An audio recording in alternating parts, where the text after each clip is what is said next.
Sometimes the best stories in golf aren't found on tour.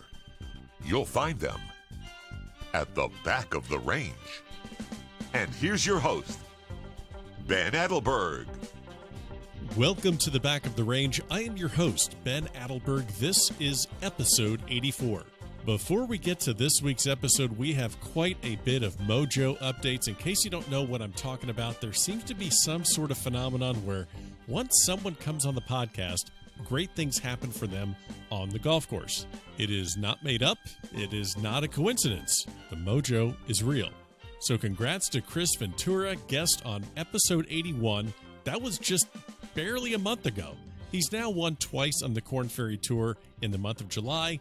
He will be playing on the PGA Tour next season. Our friend Gene Elliott from episode 27, he is currently over at Royal Lytham in St. Anne's after successfully qualifying again for the Senior British Open. Scott Turner, episode 51, he is the director of the Minor League Golf Tour that actually Chris Ventura played on. Brooks and Chase Koepka have played on this tour. It's based out of South Florida. He got his amateur status back. He won the Palm Beach County Amateur this past weekend. And finally, our friend Geronimo Esteve from episode 61. He has qualified for the U.S. Amateur at Pinehurst, so congrats to Hero. And oh, by the way, a little bit of mojo for your host. Last weekend, I got a hole-in-one at Quail Ridge Country Club, so let's go ahead and celebrate that nonsense a little bit. So if you made a hole-in-one recently, go ahead and tag us on Facebook or Instagram or Twitter. Let me know where you made it. Let me know what club you used, and we'll go ahead and send out some back-of-the-range swag to you. We have towels, we have hats, tees, ball markers. We have all sorts of stuff. So let's hear about your hole-in-one. We'll get some stuff out to you as quickly as possible. Don't forget, keep sharing the podcast on Facebook, Twitter, and Instagram. Our Instagram handle is the Back of the Range Podcast. Reviews are always appreciated in Apple Podcasts. Keep those coming. And again, the central hub of the podcast is thebackoftherange.com. So, without this week's guest, I might not have had the chance to speak to great amateurs like Scott Harvey, Mike McCoy, and Matt Parziale. What do these players all have in common? Well, they are U.S. Mid-Amateur champions. And how does that tie back to this week's guest?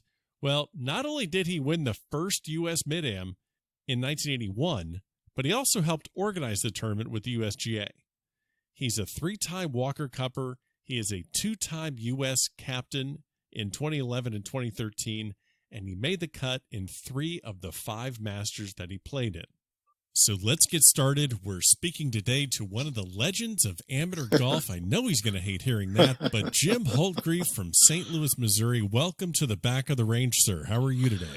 Ben, I'm doing just great. We finally got sun here in St. Louis, and so it's got a chance to maybe get out and hit some golf balls for a change. Well, there you go. Yeah, we're getting a lot of heat and a lot of sun down here in South Florida, up in that, I guess, 105 heat index range, which is perfect podcasting weather where you can be inside in the air conditioning. So it works out pretty good for me. You mentioned, we're talking about St. Louis. You spent so much time in the Midwest.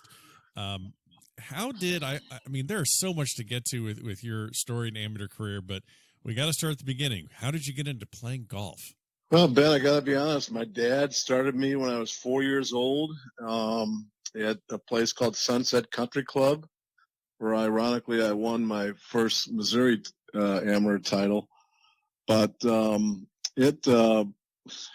dad just got me started. My dad was an 8 handicap. He loved playing the game, and we were at Sunset, so I took a little lesson from Jim Fogarty. How do you take a lesson when you're 4 years old? I'm not sure I really understand that, but he got me hitting some golf balls, and we moved over to a club called Westboro Country Club because my father couldn't afford the assessment when Sunset was going to rebuild their clubhouse, so we moved over to Westboro Country Club, and that's where I really grew up. It's only a golf course that's got 6,000 yards long, but it had 6 par 3s, and it really helped me become a really good iron player. And I had 2 really good teachers there, Tony Henschel and Phil Hewitt. And I had a lot of great members who, when I was a kid, they'd take me out to play. And so I really got into it. And I played other sport, but when I went to high school, it became that there was no doubt that golf was what I needed to play, and I'm sure glad that I stuck with that. Yeah. Well, when I look at your amateur career and your achievements, a lot of them happened when you got into your 30s and 40s. So, it's not kind of like what you think about today with the world of amateur golf, where you have these 18 or 19-year-old kids winning, the Son of Hannah and the Players and the USAM. You went to the University of Missouri, and then did you play there, or explain to me what happened around the college time or when you got out of college? Well, it's a good story. I get a little emotional about it because it was some tough decisions in my life. But I went to Mizzou. I became a member of Sigma Chi fraternity, and I had a Saturday morning class, which was not good for a freshman. And I had a golf scholarship, and I belonged to a fraternity. And I didn't really drink that much. I mean, I had a beer now and then, but I was not a really good student back in the day. I was a C student, and I just really wanted to do sport. So I just didn't do well at college, and I basically flunked out of Mizzou. I came back to St. Louis, and I went to Merrimack Junior College, where I got a chance to play in the National Junior College Championships down in Roswell, New Mexico, in I guess that would have been 1969. No, it had to be sooner than that. I'm sorry, it had to be 68. So I did that, but my draft number was 105, and Vietnam was strong. And I didn't want to go to Nam, but I wasn't going to go to Canada either. So I went to my dad. I said, Dad, I'm going to enlist in the Air Force. I'm not a Navy guy, so I'm going to get in the Air Force. And if the Air Force sends me to Nam, I'll go. But chances are that, if I go to Nam, I'll be in somewhat of a secure location. So when I've had the opportunity to be around a lot of veterans, I basically call myself a coward because I just didn't want to get into the patties of Vietnam, because I didn't think I'd ever be able to play golf again. I'd either lose an arm or a leg, or I'd never come back. So, but it was the greatest. To me, it was one of the best decisions I ever made. I spent 4 years in the Air Force, so I served my country, which I'm honored to have done. And I learned an awful lot. I learned about humility. I learned about respect. I learned about doing the right things, I believe. Yeah. And I got a chance to meet a lot of great people. And it was just and the great story about it is that I filled out if you could go anywhere in the world, where would you want to go after my training? And I said, well, I've done Germany one, because I really wanted to go over to Germany. My family's from there, and I thought that I could travel all over Europe playing golf, and I also wanted to see basically, what took place during World War II over there. So, but the government, as they do, they sent me to Hawaii. Now, why they'd send a golfer to Hawaii, I'm not sure, but I got there, and I basically played golf every day. Met the 3-star general who was in charge of Pacific Air Forces. I won the club championship at Hickam Air Force Base, but I lost $25 to him, and so I got a chance to play a lot. And that's where I basically had made a decision that I had won a big tournament. I won the Army Open, which was a tournament for all amateurs and professionals on the Hawaiian Islands, and I won it. So I I called my pro in St. Louis, Tony Henschel, and I said, hey, I just won a big tournament. I want to turn pro. And this was 1971. Okay. I said, so I want to come back. I want to turn pro. Can you get me some money? Well, there's a guy, the gentleman who belonged to Westboro, was Jim Fox. He was the accountant for Stan Musial and Ben Kerner, who owned the St. Louis Hawks. And so they went, and Tony sent me a letter. He said, I got you $25,000 from Musial. I got you $25,000 from Kerner. But he said, you've never won a tournament here in St. Louis. You've won a junior tournament, but you've never really done anything. And I suggest you come back to St. Louis and prove yourself first. And so that's the second best decision I ever made in my life, because I said no. I came back and went to work for my dad, and and kind of the rest is history. Yeah. Well, and, in 1971, the winners on tour, they're only picking up like 30,000, 40,000 per event. So it's not like it's the big money grab that it is today Right. for kids that are turning pro and giving it a shot. And we'll kind of get to that topic a little bit later. So you decide to stay amateur, you come back after serving your country. And I guess what I want to ask you is, you could play around St. Louis, you played locally, then you start getting into the national tournaments. Can you maybe speak to or the importance of momentum or confidence in your game? When did it first start to attach in your mind that, hey, I can really play, and then it kind of got you over the hump to be able to play on the national scene? Well, in 1977, there's a tournament here in St. Louis called the St. Louis District Golf Tournament, which is all the private clubs. And there was so in St. Louis, Missouri, we had a gentleman named Jimmy Jackson, we had Bob Cochran, and we had a gentleman called Jim Tom Blair. And these three gentlemen were very, very good players. Jim Jackson did play in the Walker Cup team in 1953 and 5, I believe. And they won several tournaments. They played in several national tournaments, and they kind of took me underneath their wing, particularly Jimmy Jackson, and taught me a lot. So in this tournament called the St. Louis District at Glen Echo Country Club in 77, I won it. And it was a match play. You qualify, about 100-something guys qualify for the low 32 spots, and you play match play. And so I won it.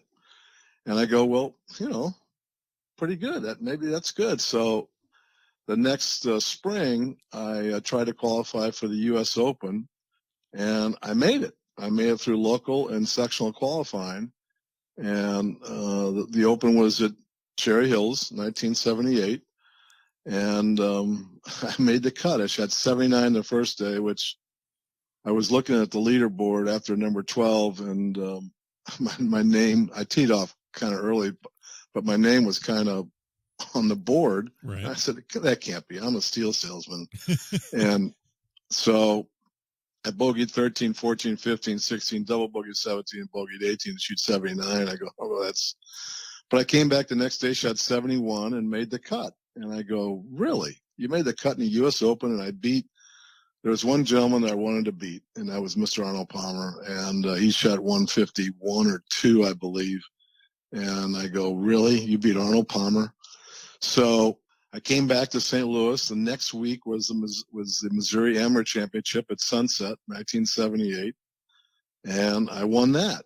And I thought, well, now, maybe you can play, but we got to take it to even though the Open was a national level, I said, we got to take it to a national amateur level. And I went and played in the Western and played well, and then qualified for the U.S. Amateur. And at 79, I made the Walker Cup team after playing in some national events and doing well in the amateur.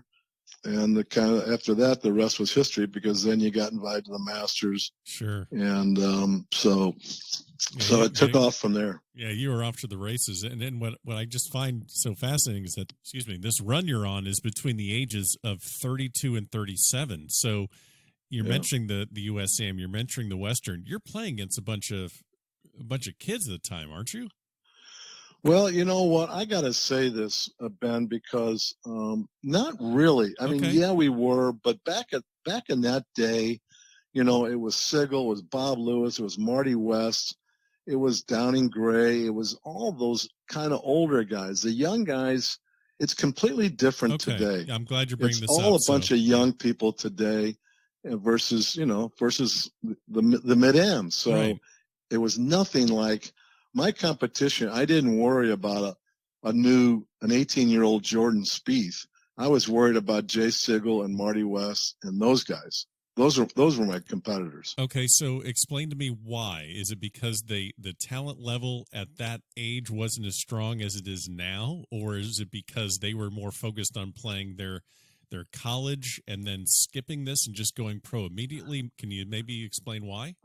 Well, I think both. I mean, I think that the fact that a lot of kids, I mean, back when I made Walker Cup, and I probably, as I've said before, I probably shouldn't have made that 79 team because O'Mara, Cook, and Clampett were obviously very, very good players. But the NC2A championship was the same time as the Walker Cup. That's why they kind of like the USGA moved the Walker Cup from May to September, not to have that conflict anymore. Right. But those three guys said, "Hey, we're gonna play for our college in the NC2A," and they deferred on Walker Cup. So I think that's the only reason I got in the 79 Walker Cup.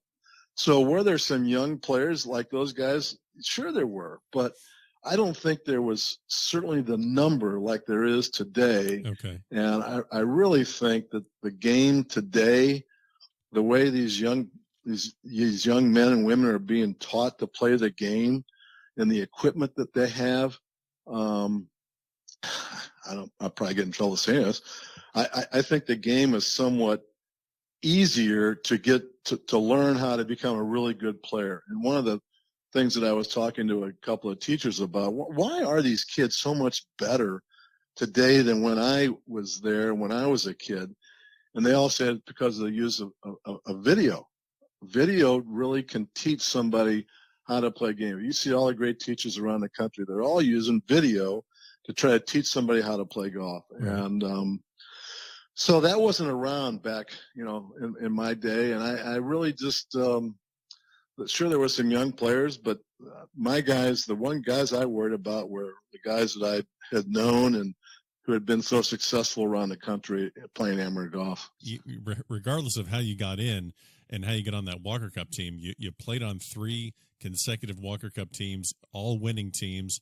The experience of you went from Muirfield in 79 to Cypress Point in 81, and then back across to Hoylake, Royal Liverpool, where actually the Walker Cup is this year. So right. great experience there. And then you got to be a captain in 11 and 13. We'll get to that. I guess the other thing I wanted, we always try and share little tips and tricks with the people listening, and I try to take something from my guest's game and let them impart it on people listening.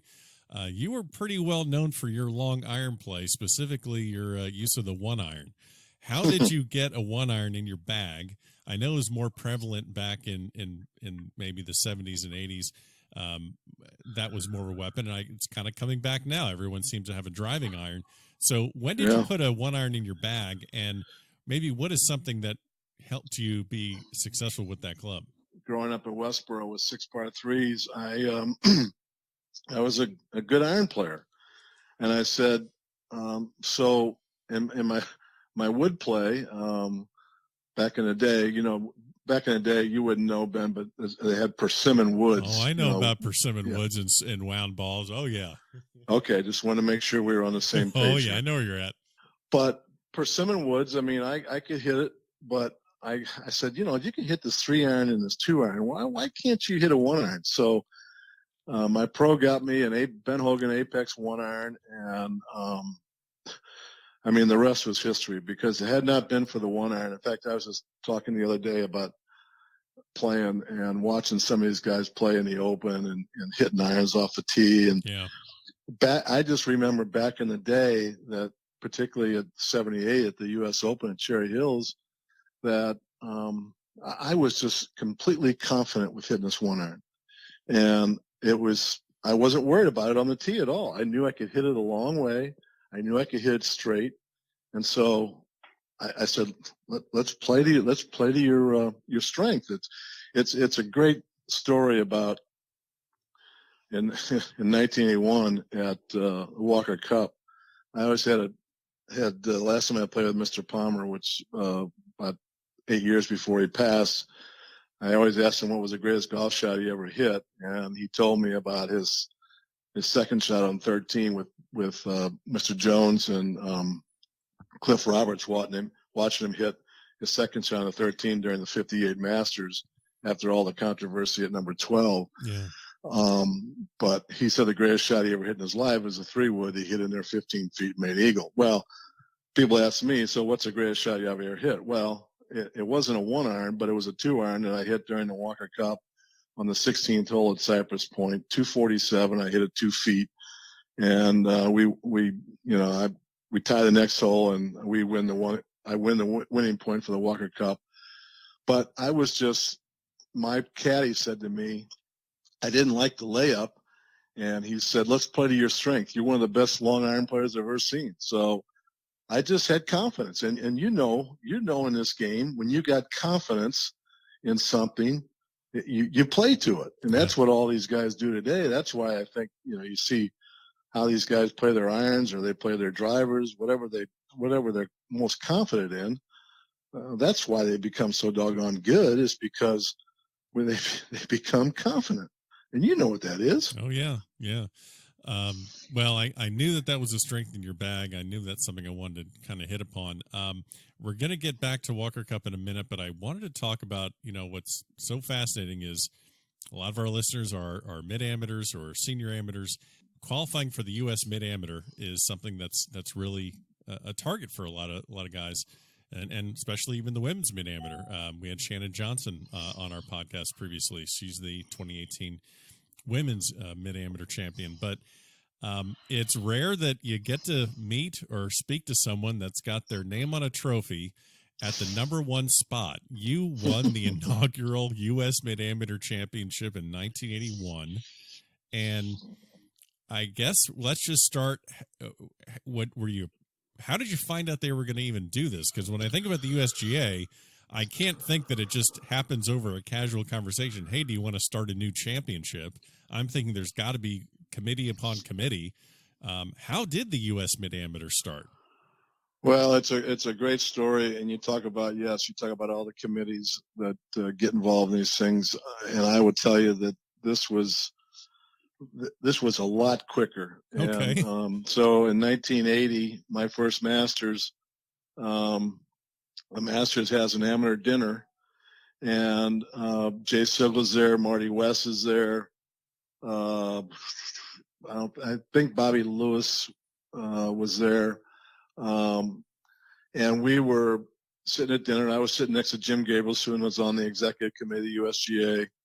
And it turned out that he was my captain in 81 for Walker Cup. Okay. But we got talking, and he said, Jim, we're the USGA, we're thinking about trying to have a new championship for the working man, for the man that's got a family, that's got a job, and can't get out and go travel all around the country and do all these things that the young guys are doing at the amateur. What do you think about it? And I said, Jim, you got to be kidding me. That would be wonderful. I mean, that's what I do. I work. I got a child, and so it's hard for me to get to go, try to compete against those guys trying to win the U.S. Amateur. And obviously, I still want to have a chance to try to play Walker Cup or the World Team. So absolutely. He said, well, would you still play in the U.S. Amateur?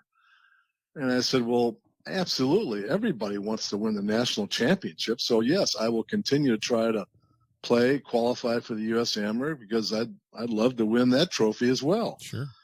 So with that, he asked Sigel and Marty West and Louis, he asked them the same thing, and they all said the same, absolutely, and that they would absolutely play in both championships and try to win both of them. So he took that. He said, well, I'm going to take this back to the other guys on the executive committee. This is really positive. He said, do you think you could maybe try to help get involved and maybe get on the committee for this thing and maybe get us a golf course? And I said, well, what about Bellerive? We had the 1965 Open. I said it would be it's a great place in October. And what if we try to do that? He said, well, go try to do that. Well, I went back, and I'm a member there now. I was not a member there then. I talked to some of my golfing friends there, and they said, yes, let's do that. Wow. And so within a year, so because that was in April, so in 81 we did, so I guess it was a year and a half. Sure. That we were able to get the first Mid-Am scheduled at Bellerive, and it was kind of ironic for me. because I was so concerned, since I guess it not that my name was on it, but that I was involved in it. So I wanted to make sure that all my friends, I think we had 1,500 entries, and we had 156 show up.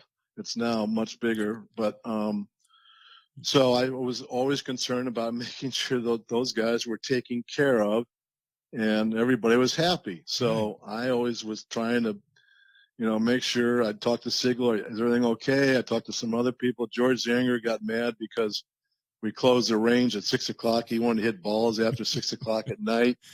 So he chewed me out a little bit, but so I was always just kind of thinking about them versus my own competitive rounds and what so forth. So, and then when I got into the semifinals against Hausen, I go, hey, you got a chance to win your first national championship. And so when I played Bob Lewis, it was just it was historic, and it was really an emotional night when after I won, because everything had gone so well, and I think the USGA was happy. Obviously, it was my first national championship and my only one. And I think everybody had a great time. And I think we had just launched a really good championship that was going to help the working guys in this country. Yeah. And, just to kind of add to that, you mentioned you actually had 1,638 entries in 81.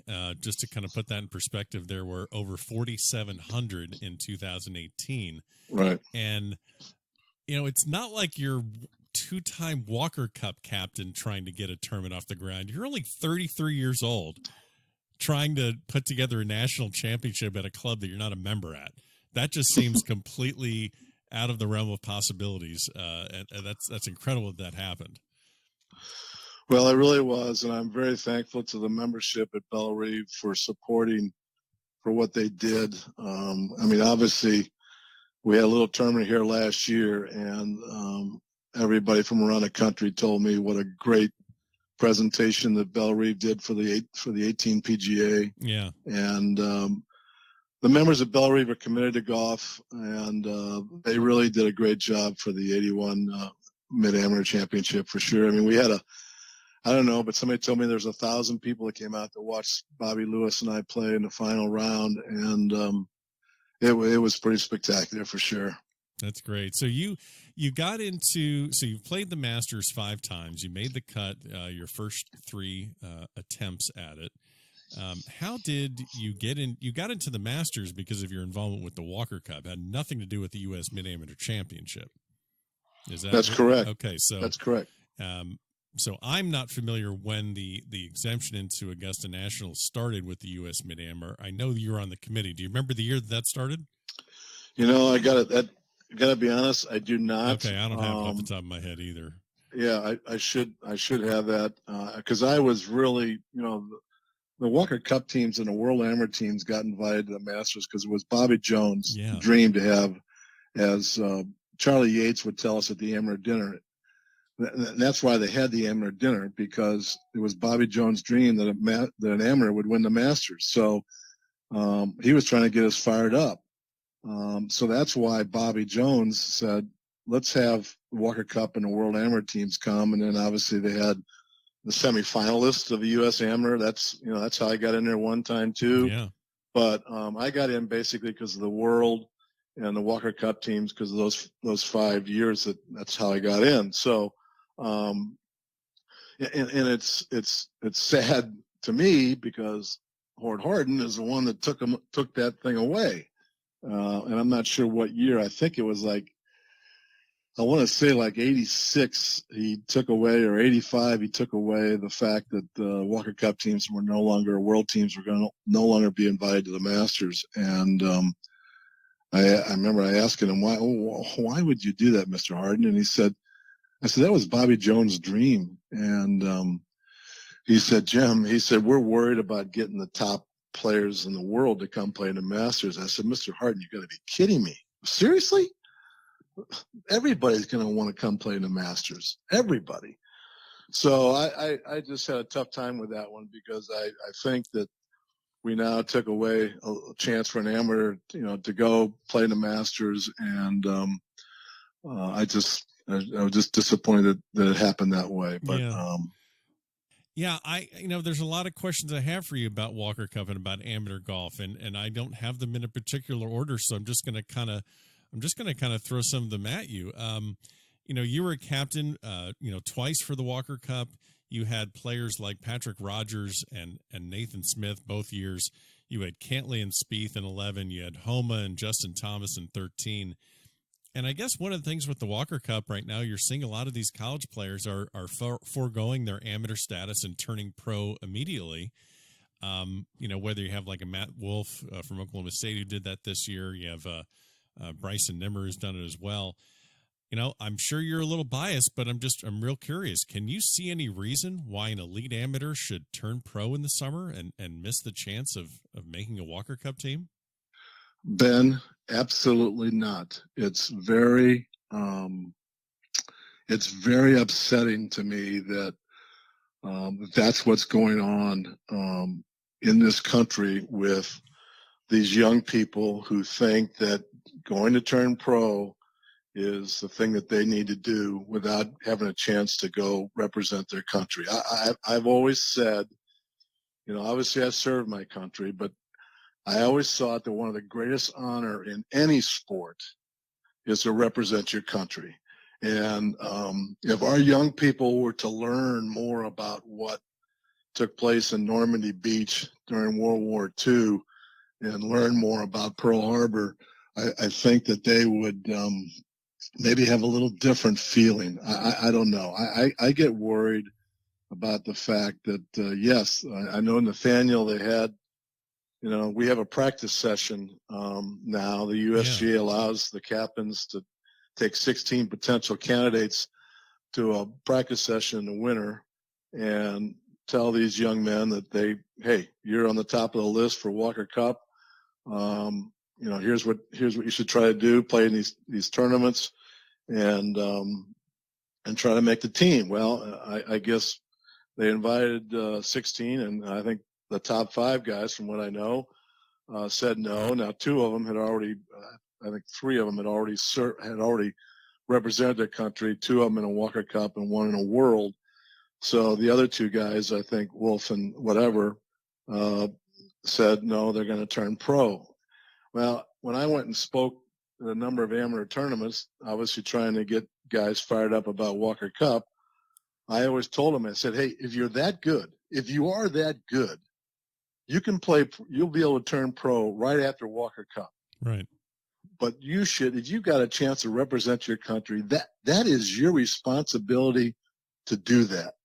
And unfortunately, I think, everybody sees what the success that Jordan had and Justin and some of the young guys, obviously, Patrick Reed. They see some of their success. I think some of these parents today are a little bit in a different camp because it's all about the money. So that to me is sad.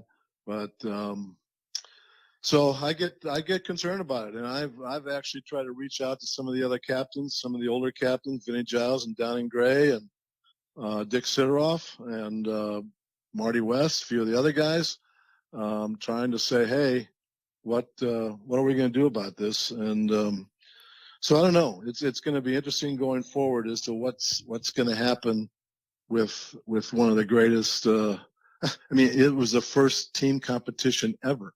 Yeah. In golf, and so it'll be interesting to see what happens with it. Well, you mentioned talking to the older captains. I know you got together with them at the USGA annual meeting down right here in Miami last year. Right.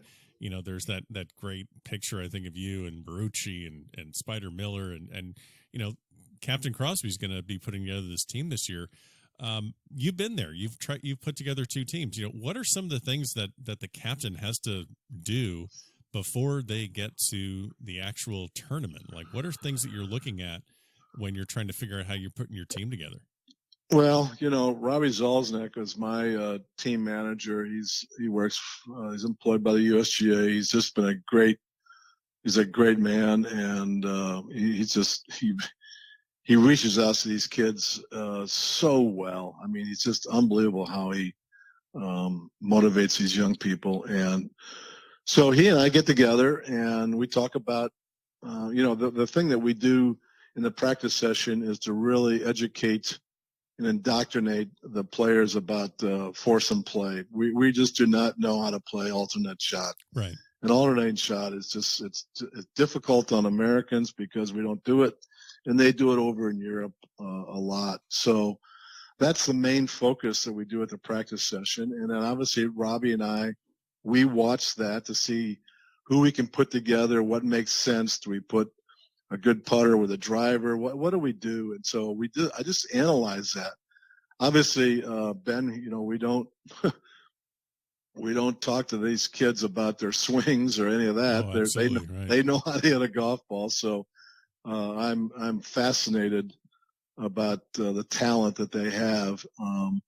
And so it's just a matter of trying to see who we put together and also just trying to educate them about the history of the Walker Cup and what's important. And, I played those three years that you mentioned. And I was a tough competitor. And I'm not sure I remember the experiences for sure, but I don't know that I really enjoyed the experience like I should have. And that's what I wanted to make sure that these gentlemen had a chance to really enjoy it, enjoy this experience of being able to represent their country and meeting people from Europe. And so that was my main goal.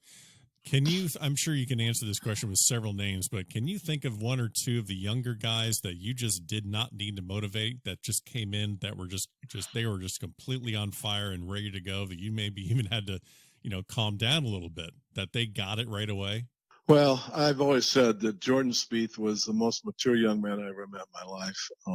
When I met him when he was 16 years old, and there's not one thing I had to do to motivate him at all. He was fired up from the very beginning. Justin Thomas was that way for the 13 team. Patrick Rogers was that way, but more not that Jordan and Justin were more excited, but Patrick just seemed to have a little bit of calmness to him. On the 13 Walker Cup, I said to Patrick, I said, "Hey, if it came down to the last hole, would you want the ball? Do you want to be the one to decide whether we win the Walker Cup or not?" And he said, "Absolutely. You put me last," which is what I did. It didn't come down to that, but right. So I had conversations with guys like that to say, "Okay, what do you want?" And but I just felt that the young guys, Cantlay, Patrick there's no doubt that was one of our finest players, but he was very quiet about it. Yeah. Jordan was he was not outgoing, but you could just tell he had the confidence. You could see the confidence he had. And the 25-foot putt he made on the 18th hole to have the match the first day was unbelievable. Yeah. So it was those kind of conversations that I had with him, and I think it worked out. Yeah, absolutely. Well, as a mid-amateur, as a former mid-amateur champion, I know you have a strong feeling about the mid-amateur's role on the Walker Cup team. There have been different rule changes, whether we have to have one or we have to have two, or maybe there aren't going to be any mid-ams.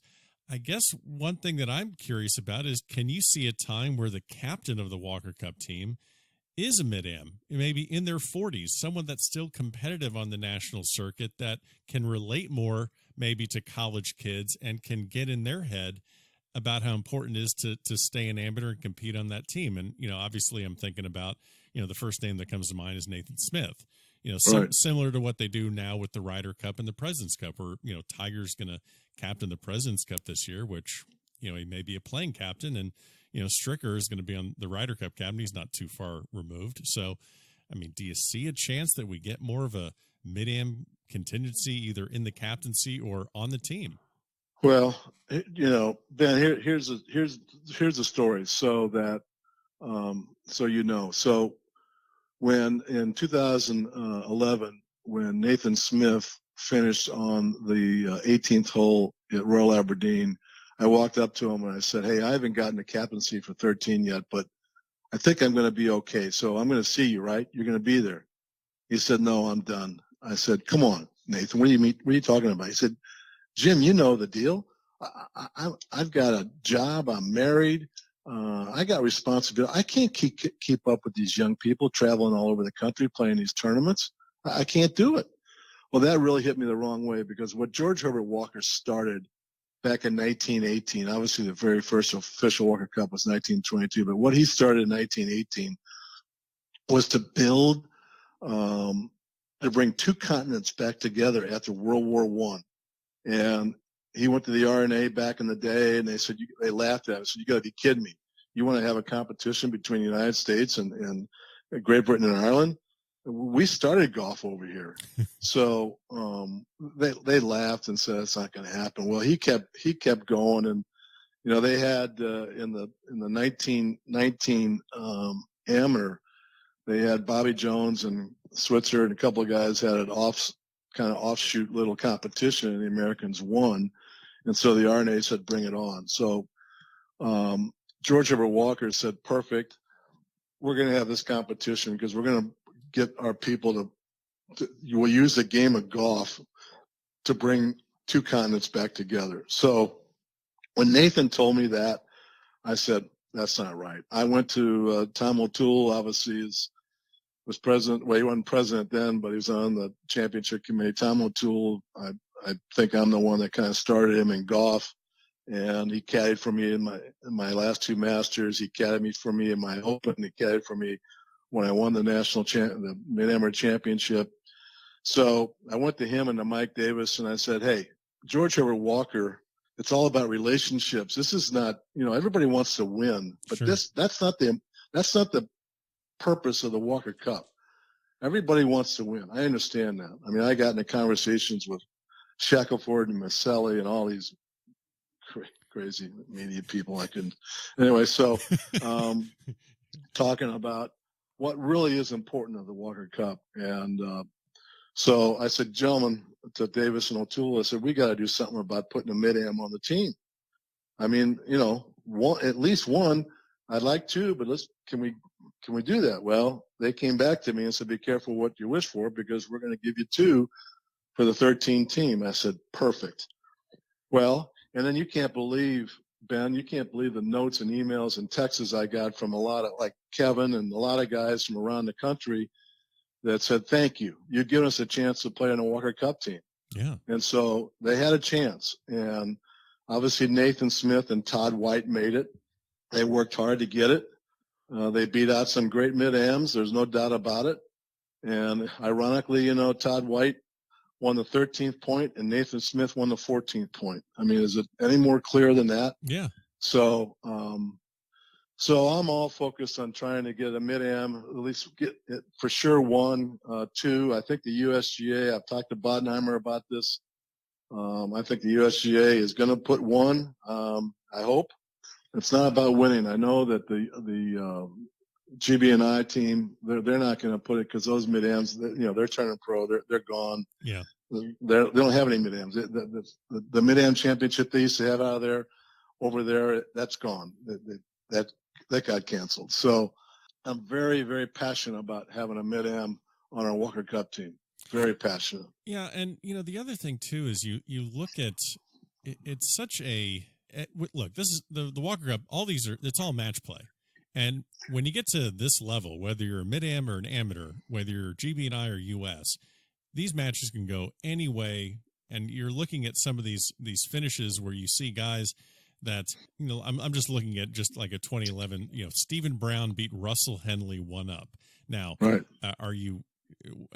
How do you predict who's going to win something like that? You would think, of course, Russell Henley, a star out of University of Georgia, but you just don't know. So what's to say that a mid-am can't contribute as much as a as a younger guy. I don't know. I just look at that and I think to myself, I mean, the Sunday morning foursomes in 2011, you guys got, other than Spieth and Rogers having a point, they completely, they almost swept the entire side of guys like Uline and Barber and Cantlay and English. So, right. Did you see the connection between the mid-ams and your younger guys? Did they kind of serve as almost maybe, I don't want to say assistant captains, but more of, did their leadership really help out in certain ways? Well, absolutely. Todd White is a teacher down in South Carolina, and so he could really relate. Nathan Smith, as you mentioned earlier, I submit to you, Nathan Smith is going to be one of the best Walker Cup captains ever. You talk about a guy that gets involved with these younger guys. He was awesome, and he's just wonderful. I just love Nathan Smith, and his time's coming. Yeah, and he will do a magnificent job because he really relates to young people. There's no question about it. So it'll be really. I can't wait for that time to happen for him for sure. I love team play, love amateur golf, so naturally that's why I kind of have my my interest in the Walker Cup. Right now the selection process, they have it's very interesting. Captain Crosby can advise and recommend, but he's not on the selection committee, and you have three. It'll be the three top Americans in the World Amateur Golf Ranking as of early August, so those three will get an automatic, and then the person that's the number one player in the world after the U.S. Amateur, that'll be the McCormick Medal winner. That person will get an automatic. Then if the U.S. Amateur champion is not one of those four people, they'll get an automatic. So there's a potential for 5 or 6 spots that are just going to be based on committee, and the captain doesn't necessarily get a pick there. If there was more guaranteed spots, would that possibly bring more attention and keep these college kids amateur longer, knowing that there are 7 or 8 maybe guaranteed spots? Would that have anything to do with it, you think? Well, you've thrown me a big curveball because this is a big catch-22. Okay. Because and I probably don't want to get in too much trouble. Okay, we don't have to. No, okay. but I want to say it because it Okay. needs to be said. It needs to be brought up. But one of the things that Bobby Lewis and Marucci started to do back when they were captains is they started to go to amateur tournaments around the country to watch players play. And the USGA started allowing us to do that. They paid some of our expenses, a little bit of expenses for us to go do that. And yes, we're not on the ITS committee, International Team Selection Committee. We reported to them, and they would listen to what we had to say. I took notes when I went to watch all these Sunny Hannahs and the Northeast and the Westerns and the U.S. and watch these kids play. I wrote down everything, and I would report to the committee as to what I saw. One of the things that you have to be able to do, and I'm really passionate about it because of serving my country and all that, one of the things you need to be able to do is to represent your country, your family, your friends, and represent yourself. So to go have somebody go out and, hit a bad shot and go crazy and have temper and throw clubs and curse and all that. Right. I don't care how good that player is. I don't care if that player is number one in the world. If he can't control himself, he does not belong on a Walker Cup team. So that's what I did. I went out to watch, and I think that's what Marucci and Lewis and Yates and all of us have been doing. I think that's what Nathaniel's doing now. And so we report back. So now that they've changed a little bit and now they've guaranteed some of these, I think they have to be a little bit more concentrated on how that person's going to act, because that's the most important thing. And, thank goodness I had a couple of people that one guy called me in June and said, I got to turn pro. We need the money, and I'm not going to be on the team. I'm not going to mention the name, but I'm glad he called me and said he's not going to be able to be on my Walker Cup team. So And that's one thing I get concerned about, that there's automatic picks, which becomes part of the other catch-22 problem. Obviously, the Ryder Cup, they've got their points, and they do it that way. Right. It makes it hard for these amateurs, particularly the mid-amateurs. What tournaments are the most important tournaments exactly for us to go play in? And how do we do it? Because there's not a point system. And so I've always said, obviously the USGA events are the big ones. The Western, the Sonny Hanna is awesome. John Yerger is just one of the best guys to run a tournament. The Northeast is really good. I mean, and the Porter Cup, those are the big ones when I was a captain.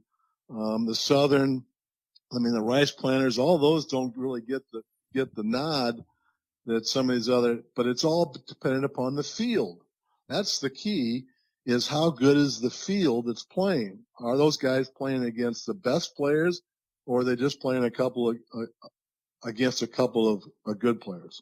So that becomes kind of the stalemate, and how do we really go forward with picking Walker Cup players? And it's something the USGA has got to work on. And I think Bodenheimer, he's been around it. So hopefully they'll put together a good system that can go forward, and we can get the best team that's possible with the best guys possible. Yeah. For sure. And, the thing that I kind of been listening to and picking up is I'd like to see, and I think you'd like to see it as well, amateur golf return a little bit to how it was when you were at the national level in the late 70s and early 80s. I think back to, Stuart Hagestad. He was a guest on the podcast. He's, won the U.S. Mid-Am in 2016. And I just remember the big attention on him after making the cut at the Masters is everyone's asking him when he's going to turn pro and when he's going to do this, and you got to turn pro. And it was almost like we can't revel in the achievement of what he just did. He wants to stay an amateur. And then we question his motivation. Like, well, why would you stay amateur? There's nothing for you to do there. And he has a great argument. He's like, no, I'd like to have a more rounded and substantial life. I just don't want to play golf all the time. How do we get more people in their 30s and 40s to compete and play tournaments and not just play golf on the weekend and knocking around with their buddies and say they're a golfer?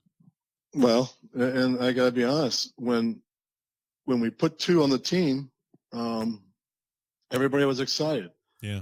I think, Ben, I just hope that we can, I don't know, I hope common sense can come back to this thing, and I hope that we can get our guys, our mid-am guys, they got one chance that they can go play for their country. Can they go do that? I know some guys are still trying to do it. I know some guys are still trying to go and play in these tournaments, and with the idea that they would make a Walker Cup team. And I know it would be hard. I can't imagine if I was, Stuart and Scott Harvey's and Nathan Smith's age right now, for me being able to do it, I wouldn't be able to do it. I was so fortunate with the timing of my life to be able to do it. There's no doubt. I would never have made a Walker Cup team today if I was Hagestad. Those guys. I would have never made that. I would have never made a Walker Cup team. Wow. I just thought of something. Fred Ridley, chairman of Augusta National, he played in that first U.S. Mid-Am that you won at Bellerive. I'm sure you know him. Do we ever see a day again where the U.S. Walker Cup team gets a Masters invite? Well, you are very intuitive. I really am wanting to try to get us captains to try to send a letter to Fred to honor Mr. Jones and to try to bring the Walker Cup team back and let them play in the Masters. Fred played there, obviously. Sure. He played on Walker Cup team. He knows it. I'm hoping that we have a shot at trying to do that. I know that I've got everybody feels the same that I've talked to, and I intend to. I'm intending to go to the Walker Cup this year, and I think there's several of us going, and there's no doubt that we're going to have a conversation about it for sure. For people that don't know a lot about the Walker Cup, and it's coming to South Florida in 2021. It's going to be at Seminole, which is going to be incredible, and then the next time it's in the United States, it's going to be at Cypress Point, where you right. had your play in '81. Right. What is the atmosphere of attending a Walker Cup for the average golf fan? I got to tell you, we have in August, the second weekend in August, we have what they call the Bobby Jones Invitational up at Highlands, North Carolina. Okay. And they've had this tournament for 30 plus years, and they bring back old Walker Cuppers. Okay. To be the captains of a 4-man team. There's a 5-man team. We play a tournament, and they raise money for the hospital in Cashiers, North Carolina. And the old guys come back. I mean, we have Laban Harris come back. We have Downing Gray comes back. I mean, and I'm kind of getting involved in it because I've been going for the last several years. And Ann Bailey, who is a co-chair, and her husband, Tom Bailey, they are really passionate about it. And they came to the Walker Cup in 2017 at LA Country Club. Yeah. And they could not believe the experience that they had. They just couldn't say enough about it. And they're going to go to, I think they're going to go to England to see the Walker Cup this year, because they said you get to walk right there behind the players. I mean, you're inside the ropes. Inside the ropes. Now over there, I will tell you, when I played over there, the fans were huge. I mean, there was 25,000 people watching the Walker Cup. Here in the United States, it's a lot less. So that's why they let the people with no ropes. You can walk down the fairway with these guys. So you really get a chance to really see firsthand how it's going, particularly here in the United States. Over there, it's a little tougher. I'll be anxious to see this year what it looks like and how many people there are, and whether they'll be able to walk inside the ropes or there'll be ropes or whatever. But it's one of the greatest experiences. You got to go to the opening ceremony on Friday afternoon, because to see the flag ceremony, and then Saturday morning to watch the play Saturday and Sunday. It's incredible because you're right there with them. It's right there. Yeah. Well, we're going to wrap the episode up, but I got to ask you a fun one. You've played Augusta National. You've played Pine Valley, Cypress Point. Is there anything on your list, a golf trip or anything on your list that you want to still do? Any place you want to still play? Well, we're all degenerate golfers. I'm not a Walker Cup captain, but I'm a degenerate just like you. Where do you want to go play? What's next? Well, you know where I've never been? I've never been to Ireland. Really? And I want to go to Ireland. I've never been there. I've been to Scotland, but I've never been to Ireland. And I'm trying to get my boys. We were going to try to go this year. So we're going to try to do it next year, because I'll be 72. And if you can't go walk and play Ireland, then you haven't experienced golf, as far as I'm concerned. So 100%. I've got to get to Ireland. Jim, this has been just a real treat. It's been spectacular getting your insight on amateur golf and kind of reliving some of the history of the Walker Cup and the Masters. And just, I think the one thing that really shines through with this episode is how much you love your country. And that's fantastic just to hear you sharing all these stories. So I wish you the best. Go to Ireland as soon as possible, and hopefully we can do this again sometime soon. And hopefully I'll see you at the Walker Cup this year. Well, Ben, let me just say thank you for what you do, because obviously you love the game and you're promoting the game, and we need more people like you to do this. So thank you for what you do, and I've certainly enjoyed this very, very much. What an episode. What a conversation. Thanks so much to Jim Holtgrieve for joining us this week here at the Back of the Range. Really appreciate his candor, his transparency, and a lot of the great stories that he shared. We will be back next week for another episode here at the Back of the Range. Make sure that you're following us on Instagram at the Back of the Range Podcast. All of our previous episodes are available at the website, thebackoftherange.com. So thanks again for joining us. We'll see you again next week here at the Back of the Range.